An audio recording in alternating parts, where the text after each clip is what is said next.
The test is in 4 parts: Part 1, Part 2, Part 3, and Part 4. Now look at Part 1.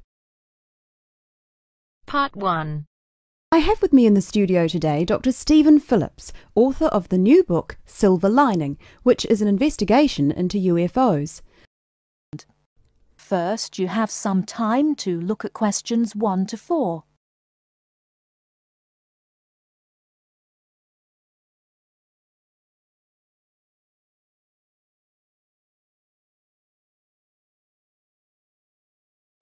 Listen carefully and answer questions 1 to 4.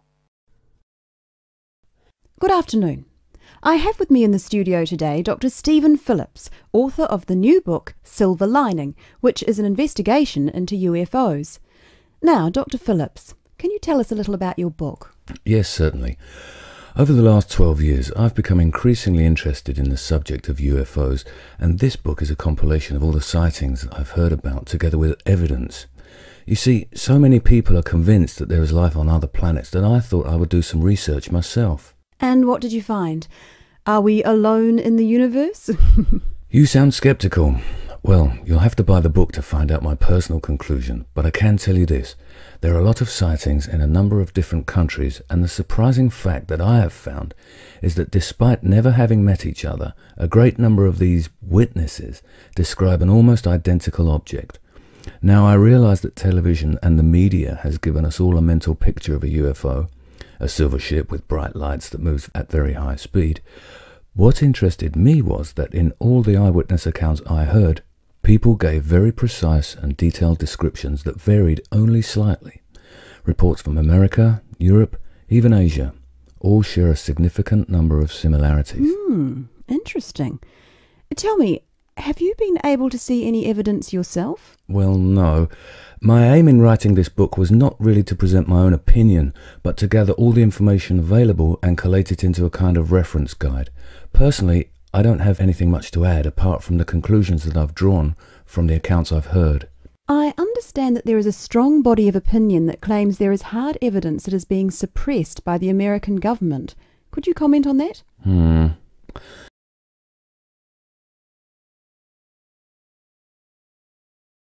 Before you hear the rest of the conversation, you have some time to look at questions 5 to 10.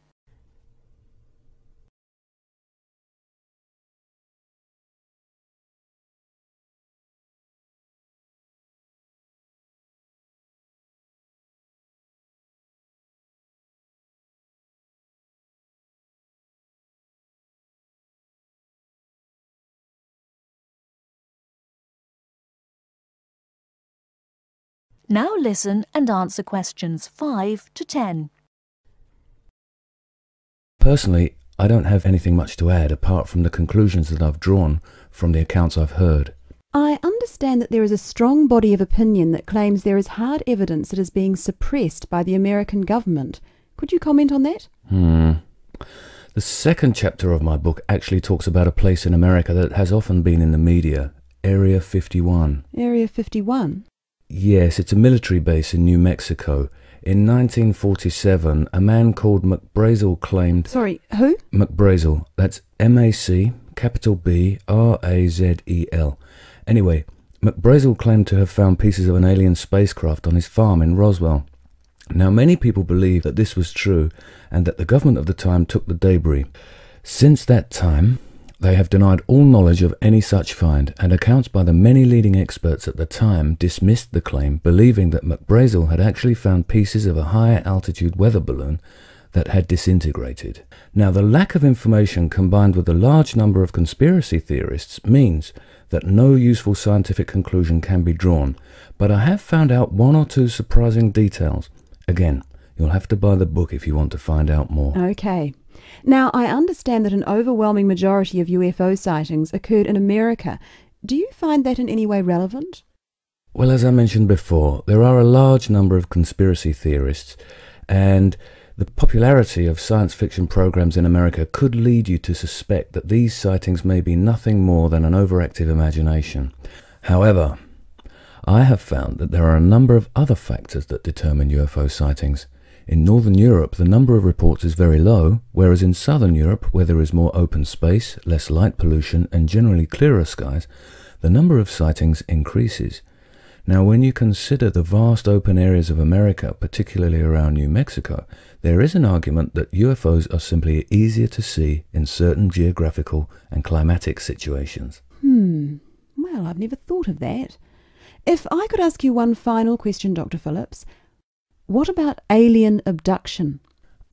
Well, I don't really cover that in my book. You see, I was looking to present facts from which people could draw their own conclusions. With these reported abductions, I've found them to be very unreliable. Well, thank you very much for your time.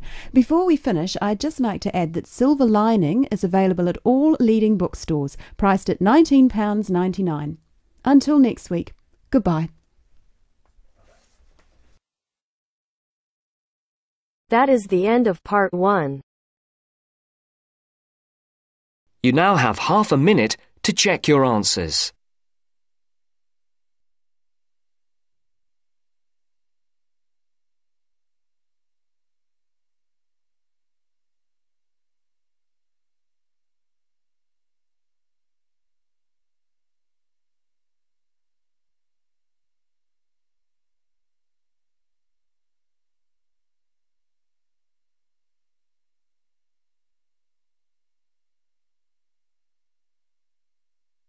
Now turns to part 2.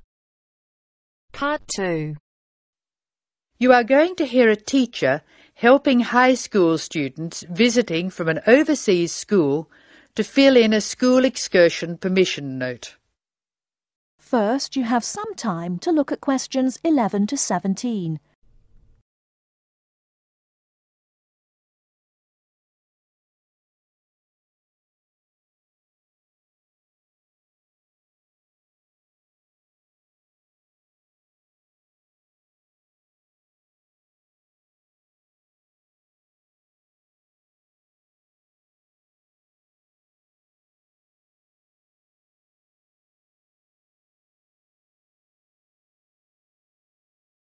Now, listen carefully and answer questions 11 to 17. Good morning, students. My name is Mrs. Brown, and I'm in charge of the school excursion next week. Please take out your school excursion permission note so you can fill it in. For insurance purposes, this note must be signed by your guardian or the group leader. First of all, fill in the name of your class. Everyone here is in 3A, aren't they? So write 3A where it says class. We're going to the Blue Mountains, which is great. So this is the school excursion to the Blue Mountains. The day we leave is Monday. That's Monday, June 10. We are travelling by bus all the way, so we don't have to worry about changing trains or anything like that. The bus will leave from the front gate at 8 a.m. I know we usually use the side gate, but because of the roadworks we will be using the front gate when we leave. However, when we return, the roadwork will be complete, so we'll use the side gate. We expect to be back at 6 p.m. It's going to be a lovely day. Your teachers will give you tasks to do when we arrive. We'll provide fruit and fruit juice on the bus, but you must bring your own lunch. While we're on the excursion, we'll be moving around a lot in some fairly rough country. Be very careful to wear strong shoes. It's very important that you look after your feet very well. Now, does anyone have any questions they want to ask? Before you hear the rest of the talk, you have some time to look at questions 18 to 20.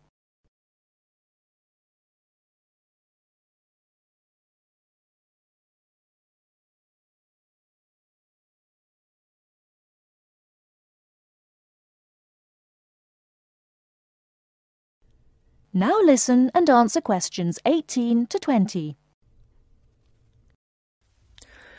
No questions? OK. I'd just like to fill in a few more details. The bus should arrive in the Blue Mountains at 11 a.m. We'll have time to do the first of our tasks before lunch. The bus is not a new one, but it does carry one piece of special equipment, a first aid kit. I certainly hope we won't have to use it, but it's nice to know it's there, in case we have a medical emergency. The other class on this excursion is 3B, so I know it'll be a good day. The last time 3A and 3B went out together was a thoroughly successful excursion. That is the end of part 2. You now have half a minute to check your answers.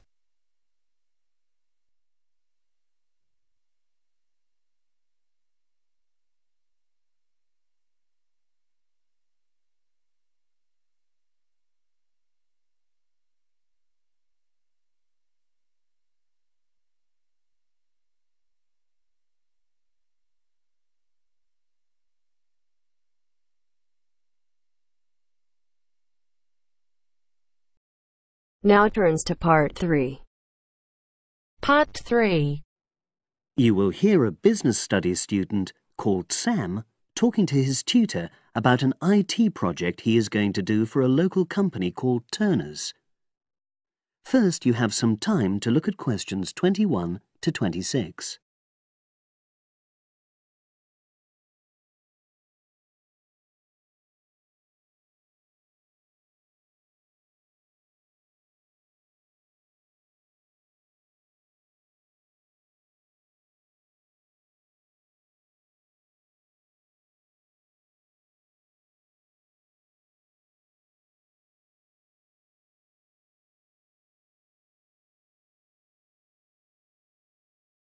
Now listen and answer questions 21 to 26.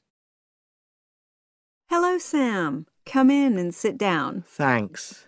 You're here to discuss your company-based IT project, aren't you? Yes, I've been to see the manager and he's given me a lot of ideas about projects that the company would find useful, but I wanted to ask your opinion about them before I choose one. Yes, that's fine. Now, this company's called Turner's, isn't it? That's right. It's a small engineering company. They make machine components for trade use. They're well established. They started in 1976, but they're a bit old-fashioned. Okay. And what kind of projects did Turner's suggest you could do for the company? Well, they want some improvements made to their customer database. The one that they've got at the moment isn't very useful in some ways. I had a quick look at it. That would be a very straightforward project, and it'd be simple enough to evaluate, but I don't think you'd get enough out of a project like that. You wouldn't learn anything new. Well, another project they suggested is to do with their online sales catalogue. At the moment, customers can look at their products, but they can't actually order them online, which must affect their competitiveness. But I said I thought it would take too long. It's quite a big task. You're right. It's too much for the time you've got. It's a pity, though. Then they want some help with their payroll system. At the moment, the way they calculate pay involves a lot of manual accounting. I suggested they could have a system where employees register electronically when they arrive and leave work, so the hours they do could be transferred automatically. I think you'd get a lot out of a project like that. It would extend your skills, but it wouldn't be too much to take on. A student did something similar a couple of years ago, but this is slightly different. Well, then they need help with their stock inventory. They do everything manually. Really? Yes, and it takes so much time. It's probably very inaccurate, too. An electronic inventory would probably be the biggest single benefit for the company. I'm surprised they haven't had it done before. I know. Then they wanted to improve their internal security. The manager had visited other companies where the staff use swipe cards to access various areas of the building. It sounded useful, but the trouble is I'm not really sure how to do it. Well, I think you're right in that assessment. At the moment, it's probably a bit beyond your level of knowledge. Is that all? Just one more. Customer service. They want to be able to collect feedback from their customers in a more systematic way. At the moment, it's a bit of a mess, and they probably lose business as a result. Would that involve you going to see customers at their own premises? Because in that case you might have to do a fair amount of traveling, and that would incur expenses that haven't been agreed with these companies. I never thought of that. Well, it might not be a problem, but it's something that needs clarifying. Well, I hope that's been helpful in narrowing down the options. Yes, it has, thanks. I'll be able to make a decision now. But while I'm here, can I talk to you about coursework? Sure. Now you have some time to look at questions 27 to 30.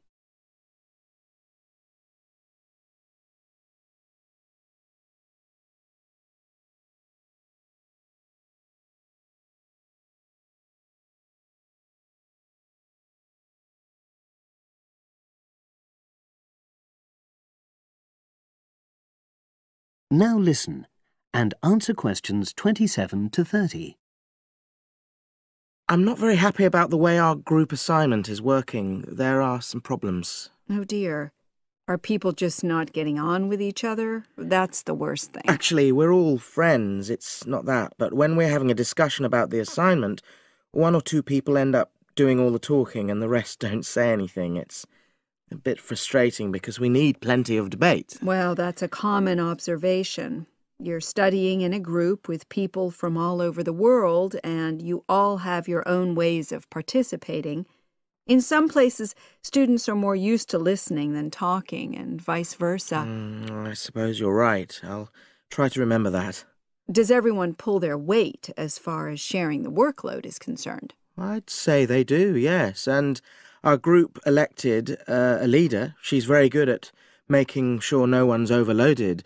But personally, I feel that there are just too many of us in the group. Whenever we try to arrange a meeting, there's always at least one person who can't make it.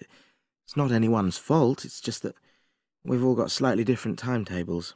Well, I'm glad you've talked to me about it. Feedback is always useful. Is there anything else you're concerned about? There are a couple of problems with lecturers that all the students are talking about. Last semester we had negative feedback about the way lectures were organized.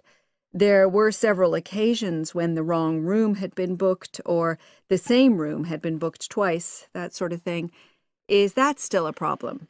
That hasn't happened at all as far as I know. Oh, good. It's sorted out then. But I don't know the reason, but some of the staff often turn up late, so we miss 10 or 15 minutes of our lecture time.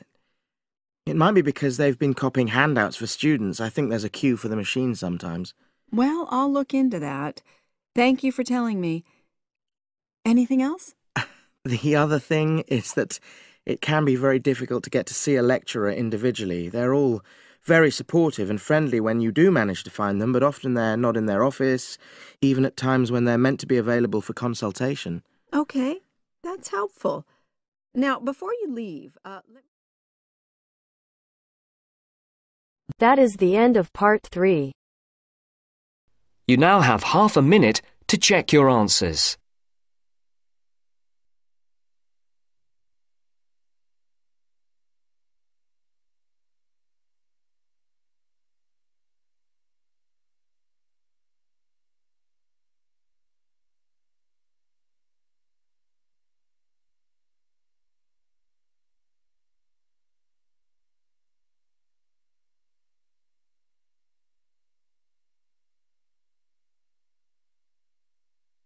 Now turns to part 4.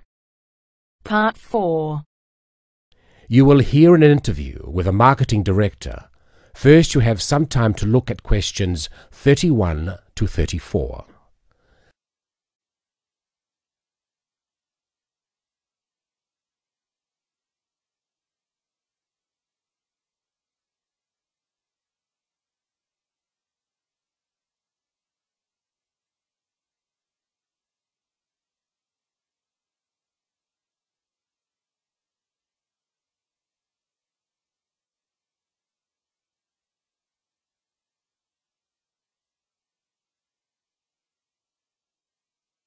Now listen and answer questions 31 to 34.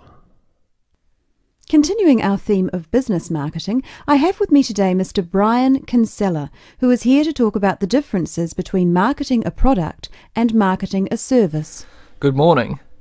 Now I understand that many of you here today are interested in a career in services marketing. Well, I've been the marketing director for Oceania Travel for nearly 11 years, so I feel that I can present what I consider to be the most important aspects of marketing a service. However, before I begin, I want to clarify what I mean by services marketing. This not only means aspects like holiday destinations, but also professional services such as legal advice. In short, anyone that sells a service. Actually, a lot of the traditional services such as lawyers, accountants, etc. have not felt too comfortable marketing their services. It's almost perceived in industries such as these that the need to market indicates a weakness in the services provided. However, more and more such industries are realizing the importance of marketing to sustain their customer numbers, especially when their competitors are marketing themselves. Now, the main difference between marketing a product and a service is that the customers cannot understand exactly what the service will be. They can see a product and can comprehend exactly what the product will do for them. A service is more intangible. By that, I mean whatever each customer gains from the service is often very personal. For example, with a travel agency, clients choose to travel abroad for a multitude of motives. Some people travel overseas for the experience and really want to get to know the culture of the local people. Others wish to escape from reality, totally relax in sophisticated comfort, and be waited on hand and foot. Obviously, our clients will not be judging what we offer by the same standards, and travel agents, like other such service industries, have an extremely difficult job in satisfying a range of customers from diverse backgrounds with different expectations.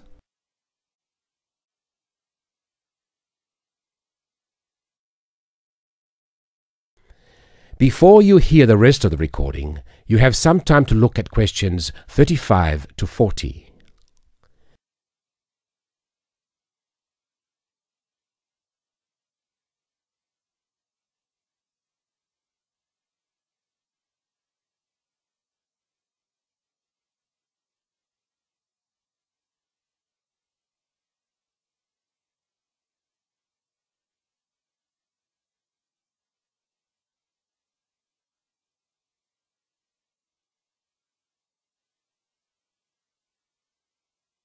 Now listen and answer questions 35 to 40. Our company has overcome this dilemma in a number of ways. First of all, our travel consultants are given extensive training in customer service and buyer behavior. Our aim is not just to be a profit-making organization, but also to meet and exceed the expectations or dreams of our clients. Our mission statement, in fact, is primarily to offer a service which is above and beyond the hopes of our clients. In addition, we regularly visit the tourist destinations we promote and inform all of our staff about any changes in specific areas. Not only is it important to be fully informed about every possible aspect of the service you are marketing, it is also essential to constantly improve the service offered. At Oceania Travel, we regularly conduct surveys with all of the people that visit our resorts of choice. Any negative feedback we try to remedy at once. Our clients are met by a company representative during their stay, and we have a set procedure for dealing with any complaints. Our clients are not expected to have to approach the hotel reception, as we have a 24-hour contact service direct to our representatives, and this representative should always welcome any customer problems or questions.